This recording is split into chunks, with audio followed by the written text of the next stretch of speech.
Hello students, how are you? I hope all are fine. So today we are going to discuss CBSE official sample papers of 2021. CBSE ने आपका official sample paper release कर दिया है हर एक subject का, ठीक है ना। उसका लिंक मैं डिस्क्रिप्शन में दे दूंगा, आप वहां से जाके सारे पेपर्स को डाउनलोड कर सकते हैं। एंड आज इस वीडियो में हम डिस्कस करेंगे सैंपल पेपर का क्वेश्चन नंबर 36 जो कि फिजिक्स का है। क्वेश्चन नंबर 36 5 मार्क्स का क्वेश्चन है और बहुत ही ब्यूटीफुल क्वेश्चन है, सुंदर सा क्वेश्चन है, लॉजिकल क्वेश्चन है। देखते हैं question number 36। In a given circuit ABCD are 4 lamps connected with a battery of 60 volt. Analyse the circuit to answer the following questions. What kind of combinations are lamps arranged in series और parallel, मतलब बताना किस conditions में या किस combination में circuit connected है। मैं सबसे पहले सर्किट बना दूं आपको, फिर आपको क्वेश्चन समझ में आएगा।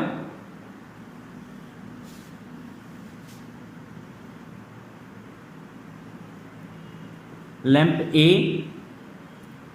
दिस इज लैंप B,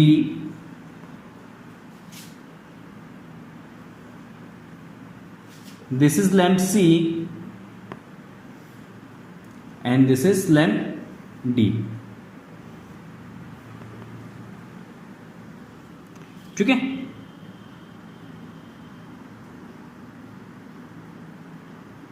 यहां पे कीज लगे ये एंड इनमें जो करंट्स हैं वो आपका सिंपली इसमें 3 एम्पियर का करंट है, इस डायरेक्शन में वो करंट 3 एम्पियर का करंट है, इसमें आपका 4 एम्पियर का करंट है, इसमें आपका 5 एम्पियर का करंट है, इसमें आपका 3 एम्पियर का करंट है। ठीक है, और ये सारे कीज लगे यहां पे, कीज है के सर्किट सब ऑफ है। ये 60 वोल्ट की बैटरी है, प्लस टर्मिनल्स और ये माइनस टर्मिनल्स है। देखिए क्वेश्चन है analyse the circuit and answer the following questions. First, what kind of combinations are the lamp arranged in series और पैरेलल। मतलब इसमें सबसे पहला क्वेश्चन आपका आता है कि इसमें बल्ब जो आपके कनेक्टेड है वो सीरीज अरेंजमेंट में है या पैरेलल अरेंजमेंट में। आपको पता है ये जो अरेंजमेंट है ये सिंपली आपका पैरेलल अरेंजमेंट है, तो आंसर फर्स्ट का जाएगा पैरेलल अरेंजमेंट। इसी का सेकंड पार्ट इसमें पूछा क्वेश्चन में, explain with reference of your above answer what are advantage any two of this combination are lamps. मतलब ये जो लैंप का जो कॉम्बिनेशन है, पैरेलल कॉम्बिनेशन है, इसके एडवांटेज क्या है। 2 एडवांटेज बताने हैं आपको। तो first advantage, we can switch off and switch on at individual bulbs. मतलब हम किसी एक पर्टिकुलर बल्ब्स को, इंडिविजुअल बल्ब्स को स्विच ऑफ या स्विच ऑन कर सकते हैं। तो first advantage is we can switch off और switch on the particular bulbs at a instant और एट अ टाइम।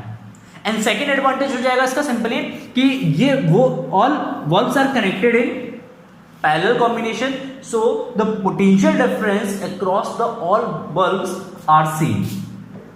तो पोटेंशियल डिफरेंस भी क्या होगा, सारे बल्ब के क्रॉस सेम रहेगा। ठीक है, 2 एडवांटेज हो गया। मैं सबसे पहला एडवांटेज कि किसी भी पर्टिकुलर बल्ब को हम क्या कर सकते, स्विच ऑन या स्विच ऑफ कर सकते हैं। सेकेंड एडवांटेज ये आता है कि इन सभी बल्ब के अक्रॉस जो आपका पोटेंशियल डिफरेंस है 60 वोल्ट का, वो कांस्टेंट रहेगा एंड पोटेंशियल डिफरेंस जो है वो आपका सेम होना चाहिए हर एक बल्ब के अक्रॉस। ये आपको याद रखना है।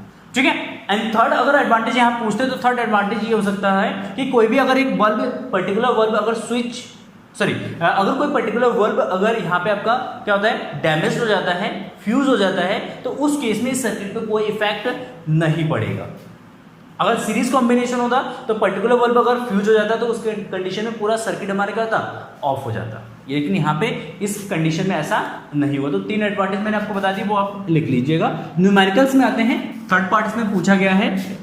थर्ड पार्ट इसमें पूछा है आपका simply explain with proper calculation which lamps glow the brightest. मतलब कौन सा बल्ब यहाँ पे ABCD में बल्ब कौन सा सबसे ज्यादा ब्राइट ग्लो करेगा वो आपको बताना है। तो सिंपली जिसके क्रॉस पावर सबसे ज्यादा होगा, जो सबसे ज्यादा पावर कंज्यूम करेगा तो उसका ग्लो सबसे ज्यादा होगा। तो सबसे पहले बल्ब A, B, C और D का क्या करेंगे हम, पावर कैलकुलेट करेंगे। Then power of bulb A that is P A, इसको रिप्रेजेंट करते हैं पी ए से, and power is equal to what, V into I, and V, देखिए वी कितना 60 इंटू आई कितना आपका 3, दैट इज 180 वॉट। ऐसे पी भी अगर कैलकुलेट करेंगे वी के क्रॉस या वी का जो पावर है वो कितना होगा, दैट इज 60 इंटू कितना करंट फ्लो हो रहा है इसमें 4 एम्पियर का, तो यार 240 वॉट। अच्छा इसका पावर कितना है सी का, तो PC is equal to watt, PC is equal to आपका जो सिंपली 60 इंटू 5, क्योंकि बी इंटू आई, वी तो 60 रहेगा, आई 5 एम्पियर है, तो इस केस में ये 300 वॉट कंज्यूम करेगा। एंड डी की अगर पावर निकालेंगे तो P D is equal to 60 into 3 is equal to 180 watt. तो सबसे ज्यादा देखेंगे, सबसे ज्यादा पावर कौन कंज्यूम कर रहा है, पीसी कंज्यूम कर रहा है, तो इसका मतलब है पीसी का जो आपका पावर होगा वो सबसे ज्यादा होगा। एटलीस्ट इन तीनों बल्ब में सी बल्ब जो है वो सबसे ज्यादा ग्लो करेगा। The bulb C will glow bright, ठीक है, सबसे ज्यादा ब्राइटर ग्लो करेगा, ठीक है ना।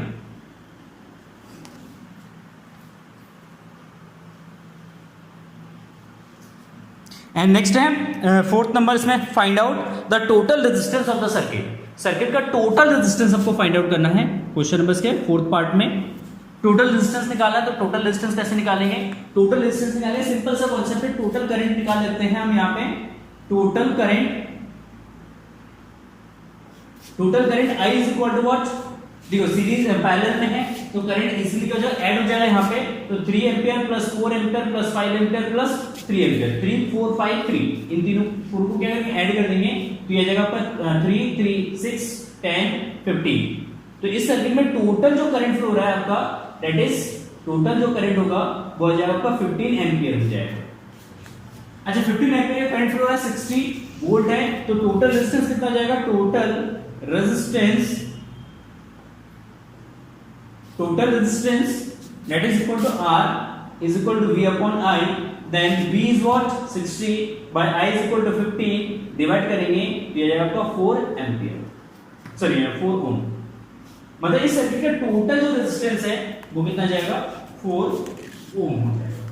देखिए इस वाले पार्ट को क्वेश्चन नंबर 3 का जो पार्ट है, मतलब 36 का थर्ड पार्ट जो है, इसको हम इस तरीके से सॉल्व कर सकते हैं कि P is proportional to I, क्योंकि V कांस्टेंट है, 60 वोल्ट है, सीरीज में है, सॉरी पैरेलल में है, 60 वोल्ट है, कांस्टेंट रहेगा। पावर तो यहाँ पे पावर जो है किस पे डिपेंड करेगा, वो करंट पे डिपेंड करेगा। एंड जिस बल्ब का करंट सबसे ज्यादा है, जिस बल्ब में करंट सबसे ज्यादा फ्लो रहा है, उसका पावर सबसे ज्यादा होगा और उस केस में वो बल्ब सबसे ज्यादा ब्राइटर ग्लो करेगा, ठीक है ना। तो इसके हिसाब से P is proportional to I के हिसाब से आप इसका आंसर दे सकते थे। तो ये 5 मार्क्स का क्वेश्चन आपका कंप्लीट हो जाता है। बहुत ही सिंपल सा क्वेश्चन है, लॉजिकल क्वेश्चन है, ठीक है। चलिए इसी का और पार्ट में क्वेश्चन देगा 36 का, वो भी डिस्कस कर लेते हैं। 5 मार्क्स का है, magnetic effects of electric current से लिया गया है।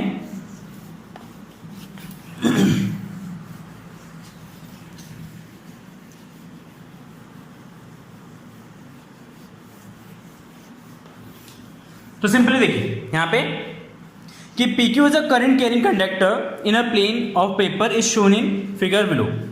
देखिए एक PQ एक करंट कैरिंग कंडक्टर है, P and Q, and current is going upward, and R1 distance पे यहाँ पे एक पॉइंट P है, R है, एंड R2 डिस्टेंस पे यहाँ पे एक पॉइंट S है, R2 डिस्टेंस पे, ठीक है। सुनो question is first find the direction of magnetic field produced in at point R and S। मतलब R और S पॉइंट पे आपको मैग्नेटिक फील्ड का डायरेक्शन निकालना सिंपली, कि R पॉइंट पे मैग्नेटिक फील्ड किस डायरेक्शन में है एंड S पॉइंट पे मैग्नेटिक फील्ड किस डायरेक्शन में है। तो इसके लिए आपको क्या करना है, राइट हैंड रूल का, पाम रूल का यूज करना है।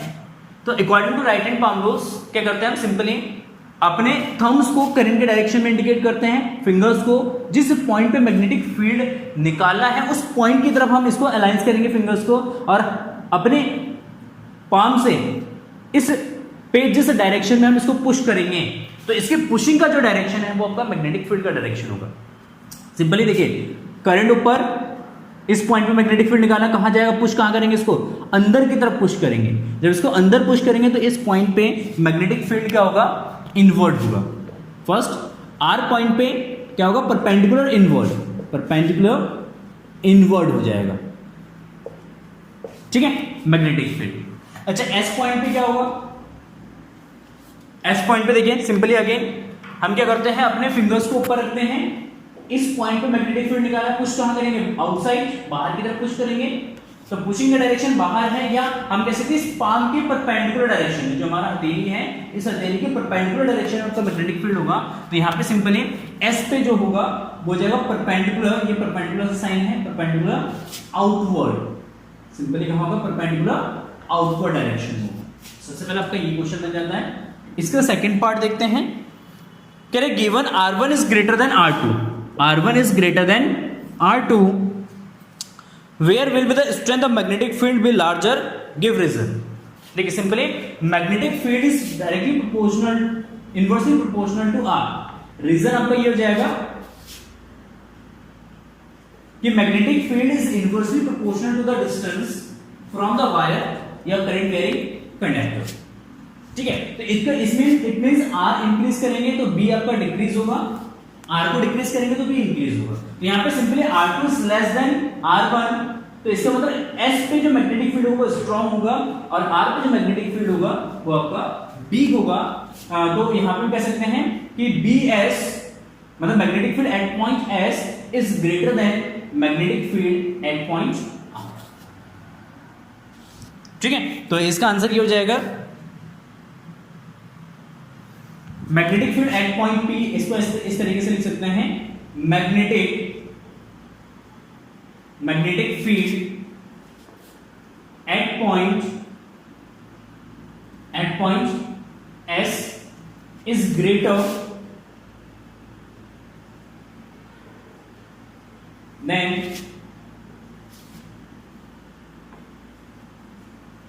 Eight point P, sorry R, ठीक है। तो S पे मैग्नेटिक फील्ड ग्रेटर होगा R के कंपैरिजन में, because magnetic field is directly sorry inversely proportional to distance.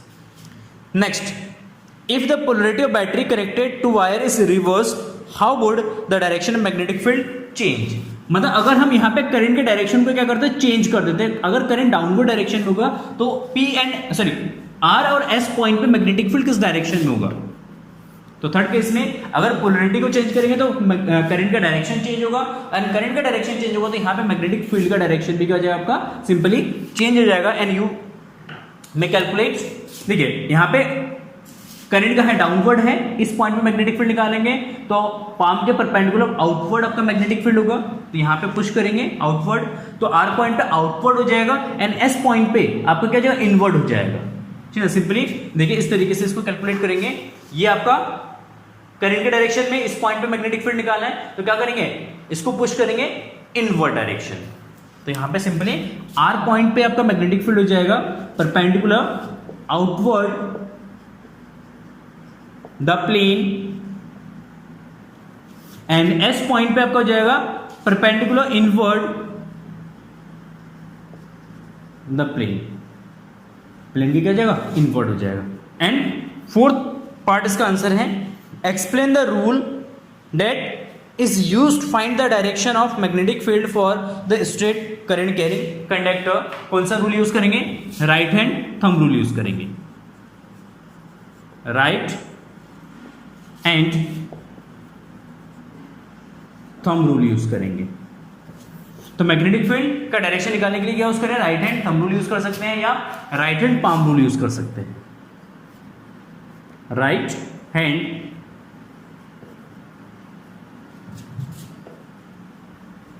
Palm rule हो सकता है, ये दोनों रूल हम यूज कर सकते हैं। राइट हैंड थंब रूल भी यूज कर सकते हैं, and right hand palm rule भी यूज कर सकते हैं, या मैक्सवेल स्क्रू रूल्स भी यूज कर सकते हैं, ठीक ठीक है ना। कोई भी आंसर लिखेंगे, कोई भी रूल्स लिखेंगे तो आपका आंसर यहाँ पे सही होगा।